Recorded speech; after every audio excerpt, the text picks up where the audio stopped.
that we just kind of like pretend like it's a Friday night, we're drinking wine, we're hanging out, we're talking about, technology, entrepreneurship, and the universities. I'll spark some questions, but overall, it's mainly about hearing this great panel speak. I do want to say that, as what the main topic to me is going to cover is all of the benefits that are available to entrepreneurs in South Florida now that I don't think were at all available kind of when I was starting out. And the people largely responsible for that are the people sitting right here with me. So I mean, you have literally one of the best panels to be talking about this. First thing, I'll just kind of maybe start from my right side, or ladies first. Ladies first. First. Allow you guys to introduce yourselves.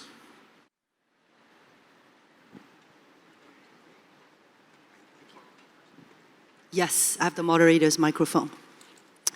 Joanne Lee, Dean of FIU Business, College of Business at FIU. We branded consistently, we call ourselves FIU Business. Originally born in Hong Kong, raised in Hong Kong, and I finished my matriculation in Hong Kong and decided to make an escape from my parents, so I came to the United States. And Florida is the first day I entered, and the rest is history. I was a full ride scholar from undergraduate all the way to my PhD. So an opportunity coming back to state of Florida is very attractive to me. So I dropped all my opportunities and just decided to come back to the state. And I see that as an opportunity to pay back the state of Florida.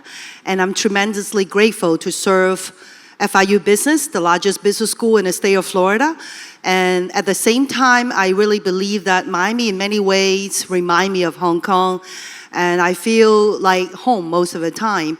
And my parents, if there's any association about me relating to entrepreneurs, my parents are entrepreneurs. I understand what does it mean when people say being an entrepreneur, you have to roll up your sleeves and do it. So I'm the black sheep in the family, basically.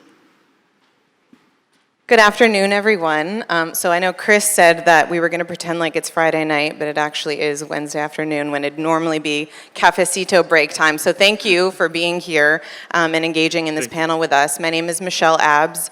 I work for Babson College. You may have heard Babson College's name before. We have been ranked #1 in entrepreneurial education for 25 consecutive years. But the stat that I'm actually most proud of is that we are the first premier business college to have a center dedicated to women. And that is who I work for. All right. Yes. Cheers to that. So I work for the Center for Women's Entrepreneurial Leadership, and what I do is I run an accelerator program here in Miami called the WIN Lab. WIN stands for Women Innovating Now. We actually have some of our winners, we lovingly call them, in the audience. We are a 5-month accelerator for high growth potential companies, either in the beta stage, late testing, or early launch stage of their company, and they're ready to scale, and so they join our accelerator to be a part of that. Awesome. On to you. And two, like throughout this too, I'm going to try to give all of us a chance to talk about all the cool programs, because I don't want to hijack the mic, but on Monday when I very first started speaking with you guys, I had no idea about all of the programs. I knew about some of them, but the plethora of them has just blown my mind. So I definitely will want to make sure that every single person in the audience takes away as many of those as possible. But go ahead. Yes, Romi, please. I'll continue the conversation in the intro. So my name is Romi Bathia. I am the Executive Director of the Idea Center at Miami-Dade College. For those of you here in the audience, I think most, if not everyone here, is probably familiar with Miami-Dade College, a very large institution, in fact, one of the largest colleges in the country, with 8 campuses here in Miami-Dade County, over 165,000 students. So we serve a very large part of the local community. What we do at the Idea Center, and we're based in the downtown campus, not too far from here, is to basically be the entrepreneurship and innovation hub for both MDC students, our community of students, faculty, and staff, but then also the community at large. So for those of you that are new to Miami, and I myself have only been here for about a year, coming over from Washington, D.C., for many of us here, 4 years ago, there wasn't a space to be able to have students or anybody from the community that had nothing maybe more than an idea or the thought of starting their own venture to be able to go to a place. And so with the Knight Foundation's support, the center was launched 4 years ago. And And for me, what's really, really important to share with all of you, we have a lot of programming focused on entrepreneurship, the use of technology to help drive entrepreneurship, and also on innovation. But we really start by focusing on what is the purpose behind, whether it's a student or a member from the community, behind their business, because that is the why you want to be able to answer. And you've heard it here with pitches from those that are farther along in their entrepreneurial journey.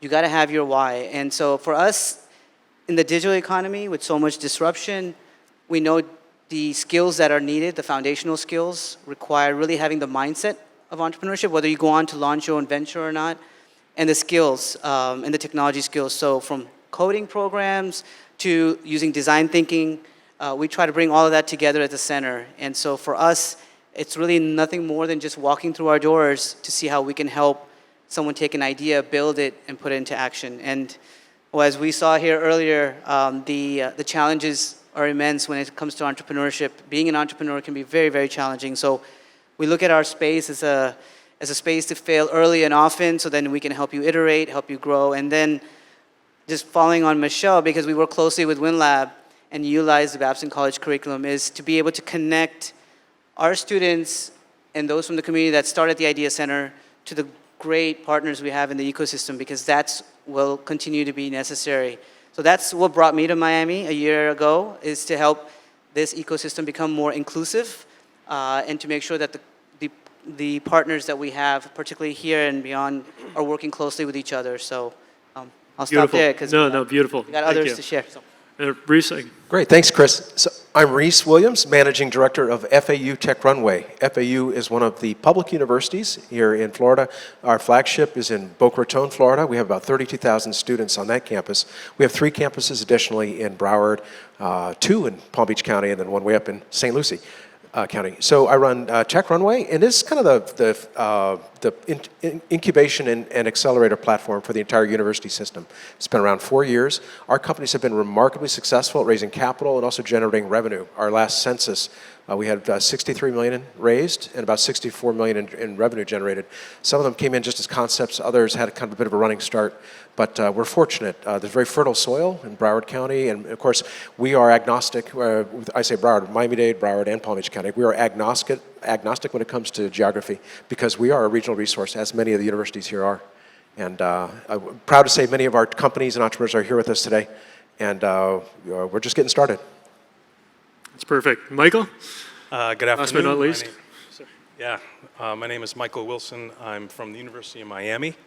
I'm here 4 months. I came from Massachusetts, where it snowed in April, so this weather is stunning. But at the university, we're about to celebrate our 70th anniversary of our MBA program tomorrow. We're very proud of that. And we're also the home of the Launchpad, which has just recently celebrated its 10th anniversary. And so entrepreneurship on the university's campus cuts across the entire campus. And we're here to play a vibrant role in the Southern Florida economy.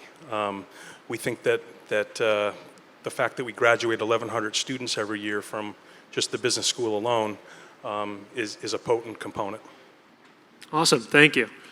Really quick, just by a show of hands, how many people in the audience are entrepreneurs or are thinking about becoming an entrepreneur or have dreamt of one day becoming an entrepreneur? So that's like 60% of the audience.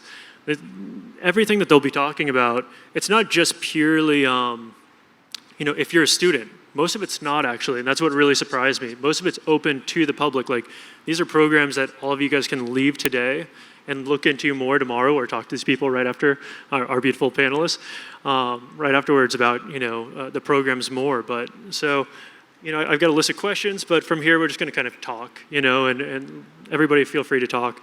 One of the big things I did want to say is, how do you guys see that things have changed? Like I became an entrepreneur, 15 years ago.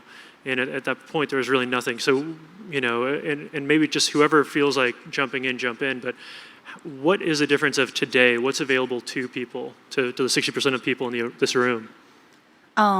So let me take this question. So I have been in Miami about 17 months. Before I came to FIU Business, I was the dean for 5 years in Ohio, a state of Ohio. And we worked very closely with Air Force Research Lab, with a lot of engineers, inventor, innovator, medical doctors. And I think about probably, I started this journey around 7 years ago and started to create a space for students and other constituency, like faculty or alum, or people in the community just want to know about, entrepreneurship. So we started to create technology roundtable.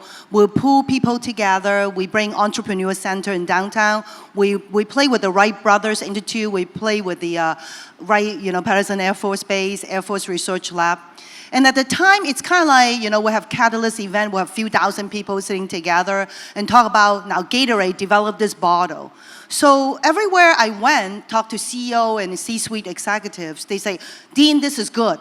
You need to do something for a student because this is a 360 training for your students. When they get done, everybody will want them.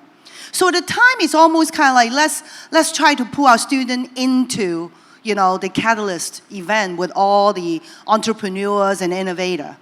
But 7 years later, this is my 7th year as a dean, I feel like there is actually a reverse in pattern.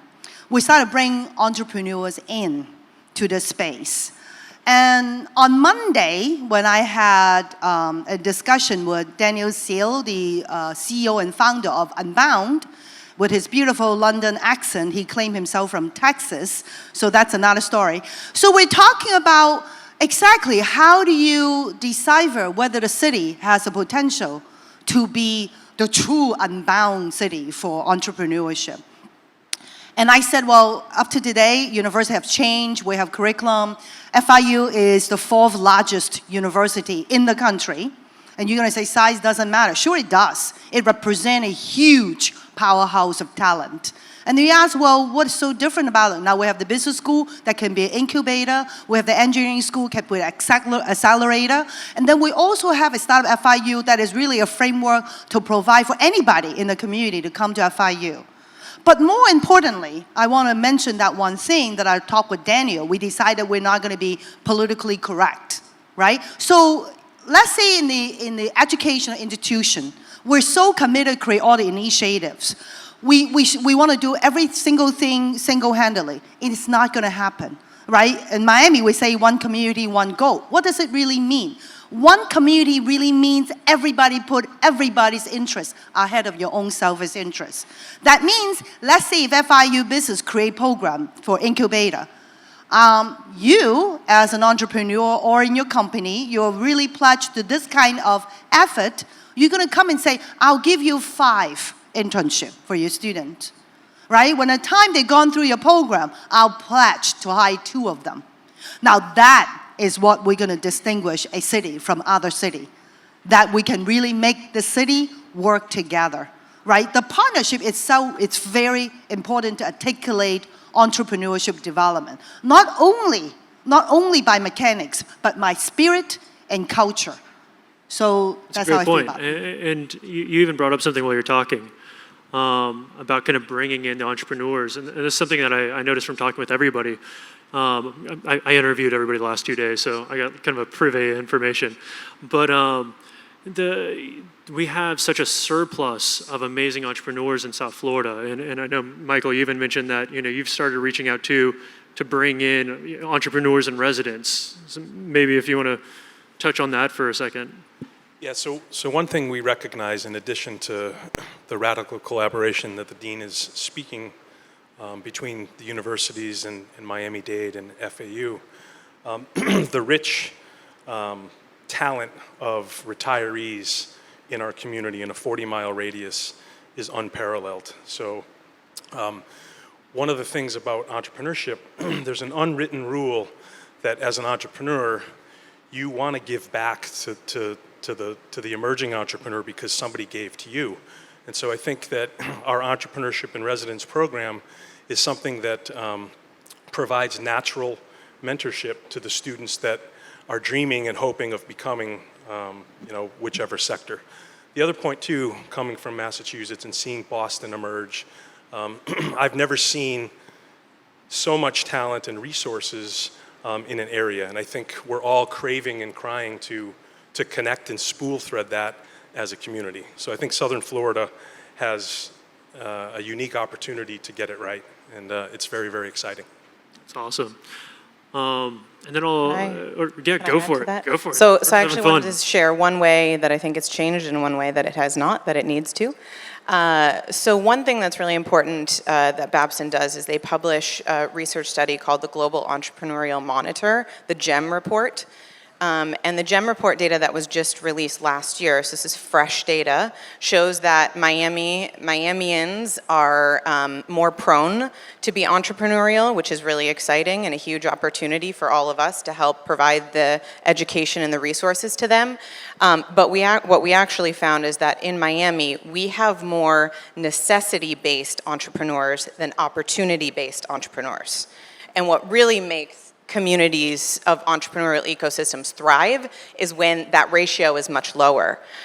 So what necessity-based entrepreneurs are doing is they feel like they really have no other choice, right? This is the way that they are going to have to make money. They're not starting businesses as much out of opportunity as the national average. So that is something I think that we are growing in entrepreneurship. That has changed, right? But it's still, we want to make sure that we are enhancing the educational opportunities around entrepreneurs so that it is truly because they see an opportunity and not because they don't have any other choice. The second thing that has not changed, that is part of why I'm here.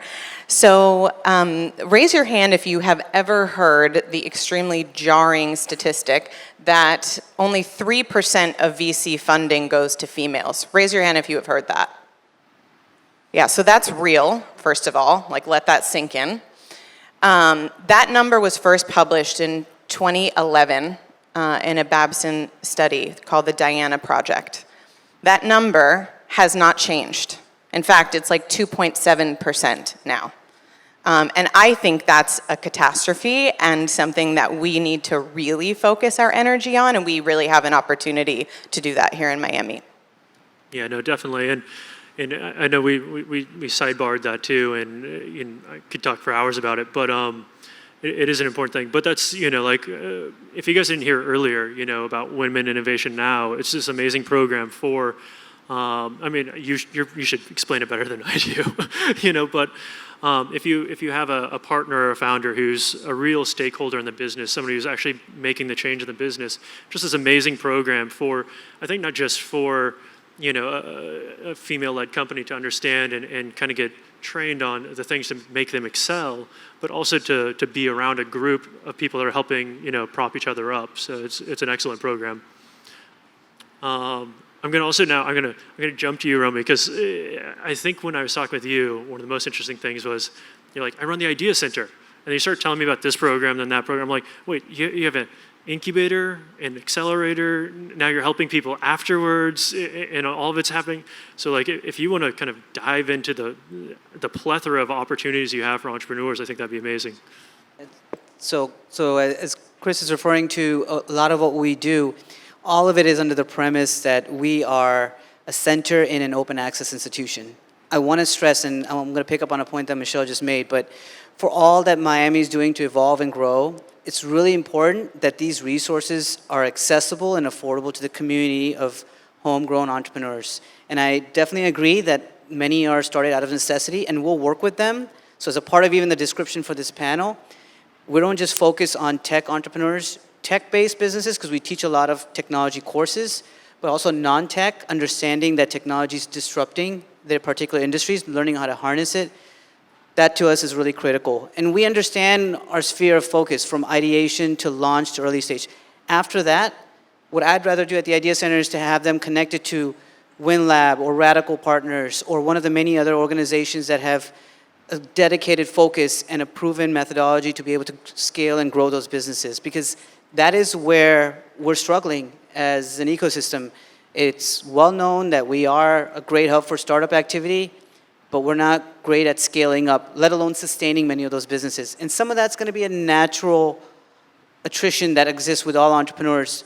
But our focus is making sure that the core components, the operations of your business, your marketing strategy, how to actually acquire customers, and getting the financial know-how, whether you're a tech or a non-tech business, that you gain that knowledge and you put that into practice, because that's what's going to sustain your business. And I know you've heard a lot of pitches either today and yesterday on funding that's needed, and you're probably pitching yourself, but that can't be overlooked. So I guess we sometimes will celebrate the achievement of the fundraise, but we also want to focus on the customer, the traction, the customer acquisition. So that's a lot of what we focus on. And then, as I said, I've been in Miami for about a year and a half now as a director of the center. I see there's so much that's happening here. I have to give credit to a Knight Foundation-funded project recently, the Startup Guide, if any of you have not seen it. If you're new, as I was a year ago, to this ecosystem, you would not have necessarily known where to go. That Startup Guide, which now is, you can see it from many cities around the world. Now there's one from Miami where all those resources, the events, the resources, the programs are captured. That is tremendously beneficial for someone who's new and looking to start. So the programming is great and will continue to evolve. We'll offer workshops on blockchain technology and its use cases and whatnot, but it's how we teach and the fact that we want to make sure that we're doing this in an inclusive way that goes beyond downtown and Wynwood to other parts of Miami-Dade County. So I just want to stress that as much as the programming. I think that's really key. Yeah, no, that's beautiful. And then Rhys, save the best for last. I think I shouldn't say that. Sorry, I didn't say that. Best sense of humor for last. But I think you come from an interesting angle on this. From more of a VC background, and then jumped in to help the university put a program into place with that direct mindset in place. I would love if you could tell everybody about the Tech Runway. Absolutely. So, I actually was fortunate enough to jump into a program that had a good running start about a year and a half. I've been there about 2.5 years. And, on one hand, I was a VC during the dot-com era with Gartner's affiliated fund. We managed 163 million, 3 funds. Then I was, when that disappeared, not the fund, the dot-com bubble melted, as we all lived through that. I was a biotech entrepreneur for about 10 years, primarily commercializing biotechnologies from Florida's universities, U of M, FAU, and also Scripps, Florida. And also the whole time also building, along with some amazing colleagues that are here, shout out to New World Angels, no affiliation with FAU. We built that over the past 15 years. And, learned by doing, made mistakes, did some things really well, have had some significant wins.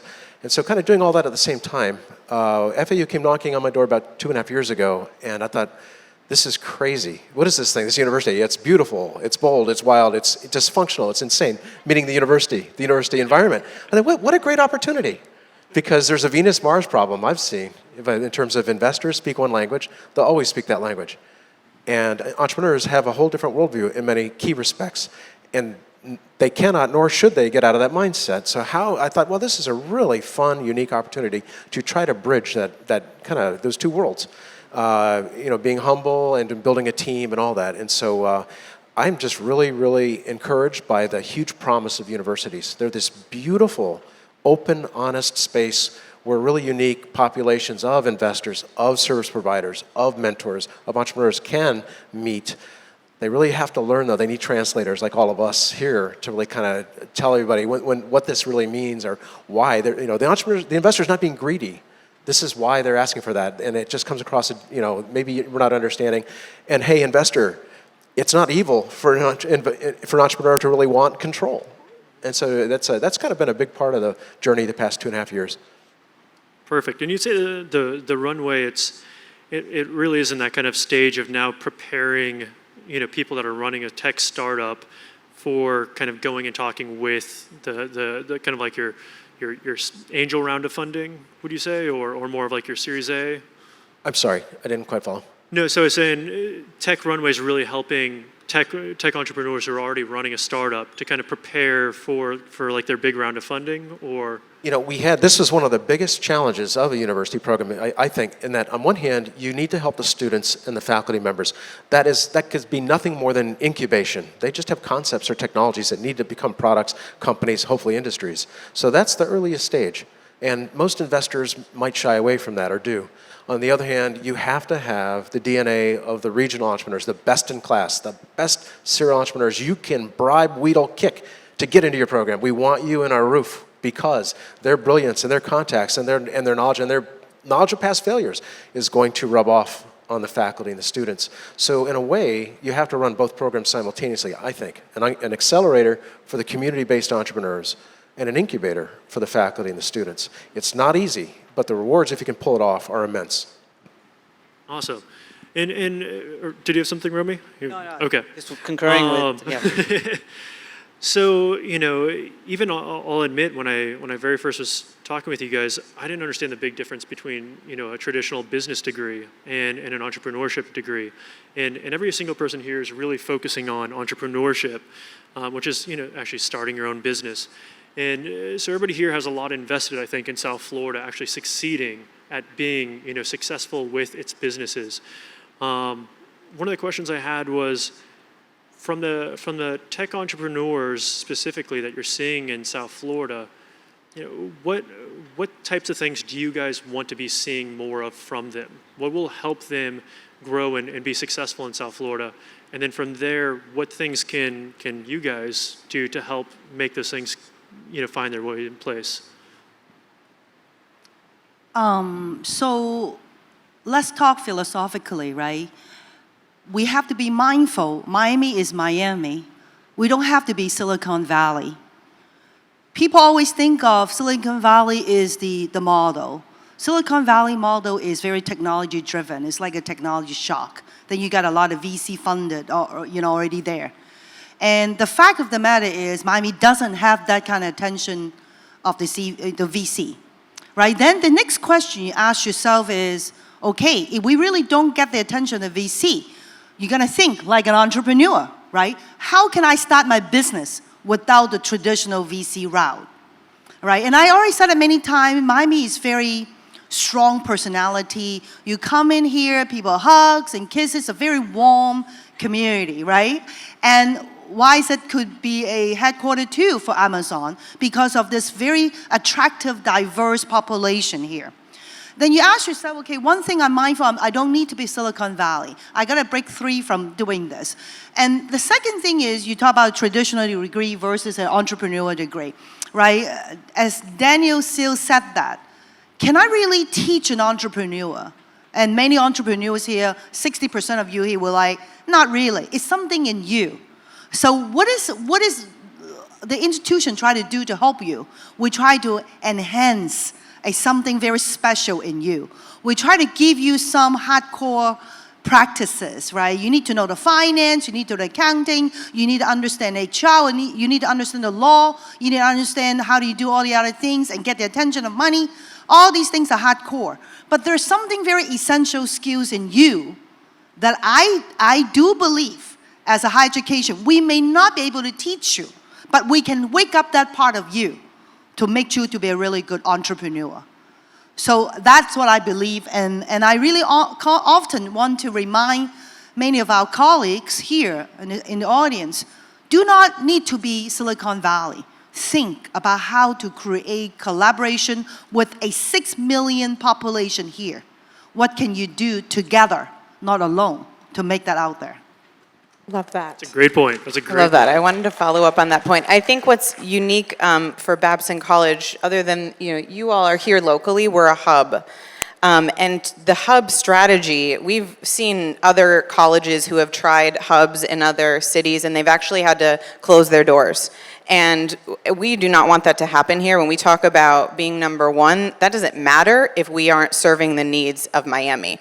So as a hub, our strategy is to listen to the market and the audience here in terms of what it is asking for.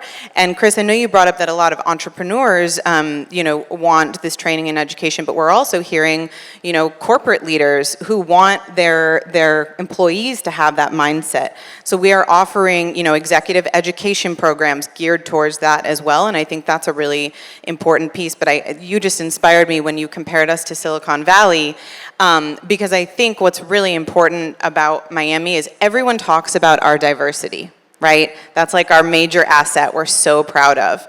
But diversity means nothing if we aren't inclusive. And I think Silicon Valley is cleaning up a big mess right now because they weren't inclusive. Right, and they're also not diverse. They represent a small portion of the big population that is here. But I think we have an opportunity as we, provide these resources that we're making sure that we're doing it equitably and that we are inclusive of women, of minorities, of different abilities, of different classes. Everybody needs to be included and have access to these resources, and many of them are free. Right? And so whoever we are as a community, we have to really embrace these resources so that we end up being the example that instead of, people trying to copy Silicon Valley, they're copying us and what we did here. I love that. I love that. So we have about 4 minutes. So if you guys want to touch on the topic really quick, or we can move to questions and answers.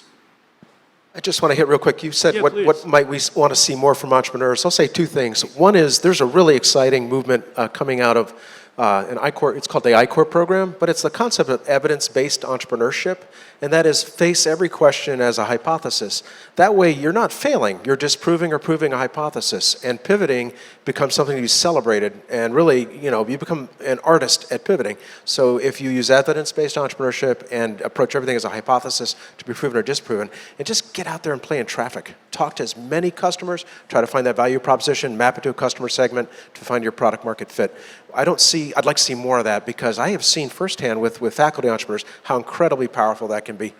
And then the only other thing is that we need more people who have the audacity and the courage and the passion and the patience to embrace universities and the amazing technology and inventors that are there. You'll never change them. You'll never get them. They may nod their heads, said, yes, I want to make money, yes, be an entrepreneur.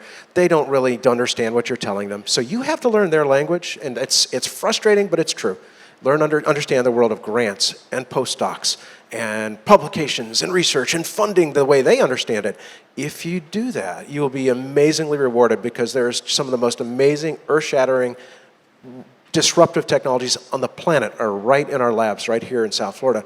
But it takes a PhD in entrepreneurship to figure out how to do that. So I want to add on to that. I would like to personally extend my invitation to you to come to FIU and FIU Business. A lot of people say, well, coming to the campus is really bad, I don't know where to begin. Then begin with FIU Business with the dean. And I'll tell you, we are a public university in South Florida, in Miami, in your backyard. And our goal is to serve the community. Often you feel like, I don't know where to navigate, I don't know what to do, who I should ask. And I've been here 17 months. Everywhere I go, I say, come ask me. You will be surprised. I will answer your email. I will connect you with people. So the first thing for the community to do is, let's hop back to that idea of collaboration, right? I don't want to just give you empty words. If today you take my invitation, you come connect with me, let me introduce you to people, resources, facility, programs that we can offer you in a public university. A research one university in your backyard, it's really at your disposal. All you need to do, just come, be our partner, and we will be one for you too. Perfect. So we've got time for like one question. You had your hand up first, so you get it. First of all, thanks to the panel. I love the talk of collaboration. There was a Tri-County collaboration panel the other day, and we really need more of that. I'm from Broward, and I love Miami, but I hate that I always feel like community. That's okay. So I think, sorry guys. One thing that I think is challenging for Miami and South Florida, and that differentiates us from Silicon Valley especially, is in Silicon Valley when the prices of real estate skyrocketed, it was because people were making a ton of money. And it was real. And it was in salaries, and it was in benefits, and it was in equity in companies. That is not the case here. We are one of the most expensive places to live in the world now, and our salaries are kind of stuck in the 1980s, as are our benefits. A terrible state to be an employee, great state to be an employer. But when we talk about like all the economic development councils for the state and the Tri-County area, I really challenge them, and I ask of you as leaders in entrepreneurship and universities, like, what can we do to force affordability, education, transportation, all the things that make a city very livable, addressing sea level rise, clean water, sewer systems that aren't breaking, I mean, all those problems that make a city livable when people are not making high wages.